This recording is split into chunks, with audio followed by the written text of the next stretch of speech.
Bayangin, di tengah-tengah lautan, jauh dari daratan, ada sebuah struktur aneh yang mengapung.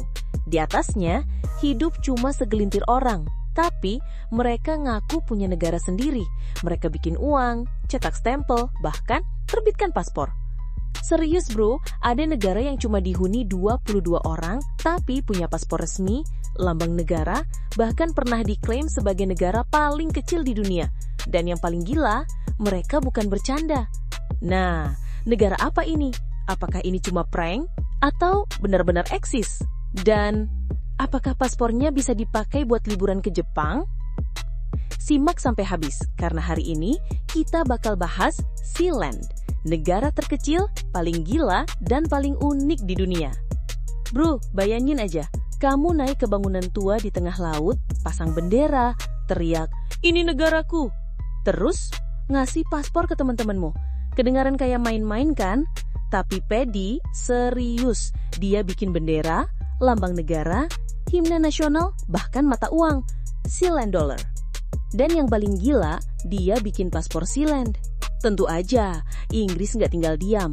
Tahun 1968, kapal penjaga pantai datang buat peringatkan mereka. Tapi Paddy nggak takut, malah dia dan anaknya tembaki kapal itu dengan senapan mesin. Iya, beneran, tembakan peringatan. Dan lucunya, pengadilan Inggris akhirnya memutuskan. Karena kejadian itu terjadi di luar wilayah perairan Inggris, kami nggak bisa ngeladenin. Boom! Itu kayak green light buat Sealand. Mereka anggap ini sebagai pengakuan de facto bahwa mereka bukan bagian dari Inggris. Sejak saat itu, keluarga Bates semakin percaya diri. Mereka mulai jual gelar bangsawan, baron, lady, count, cetak perangko langka, dan paspor Sealand. Nah, ini bagian yang paling gila. Paspor Sealand pernah dijual ke publik. Harganya bisa sampai ribuan dolar. Dan yang lebih gila, beberapa paspor ini pernah dipakai buat kejahatan internasional. Tahun 1997, polisi Jerman ngungkap jaringan pemalsuan dokumen yang pakai paspor Sealand buat penyelundupan narkoba dan pencucian uang.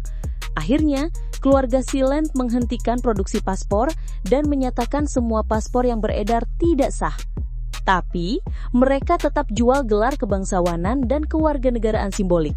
Dan ya, kamu bisa beli gelar Lord atau Lady of Sealand cuma dengan 500 ribuan lewat website mereka.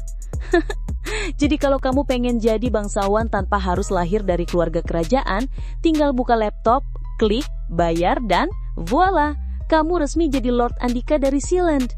Sekarang, Sealand masih dihuni? Jawabannya, ya, tapi cuma sesekali. Strukturnya udah tua, karatan, dan agak berbahaya. Tapi keluarga Bates, terutama anak Paddy Bates, masih ngaku sebagai penguasa Sealand.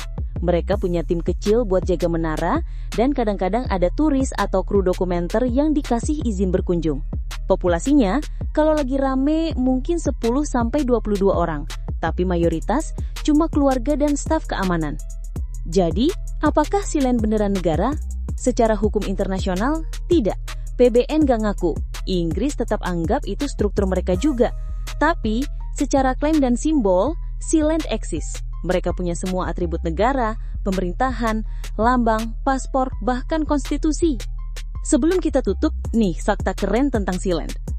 Luasnya cuma 529 meter persegi, lebih kecil dari lapangan basket. Mereka pernah cetak emas batangan dengan logo Sealand. Perangkonya jadi koleksi langka, dijual sampai miliaran rupiah. Tahun 2007, Sealand dijual di eBay, harganya 700 juta pound sterling, tapi nggak laku. Mereka punya konstitusi dan sistem pemerintahan monarki konstitusional, meskipun cuma 2 orang yang baca. Jadi sebenarnya Sealand negara beneran? Secara teknis, tidak. Tapi yang bikin ini menarik adalah idenya. Bayangin, satu keluarga berani melawan sistem, bikin dunia sendiri, dan bertahan selama lebih dari 50 tahun. Di tengah laut, di atas bangunan karatan, mereka menciptakan imperium kecil yang punya identitas, sejarah, dan bahkan penggemar dari seluruh dunia. Kalau kamu ditawari jadi warga negara Sealand, kamu mau nggak? Atau mungkin kamu pengen bikin negara baru di atas pulau kecil? Tulis di kolom komentar, aku mau jadi Lord Sealand. Atau gue bikin negara baru Republik Kopi Susu.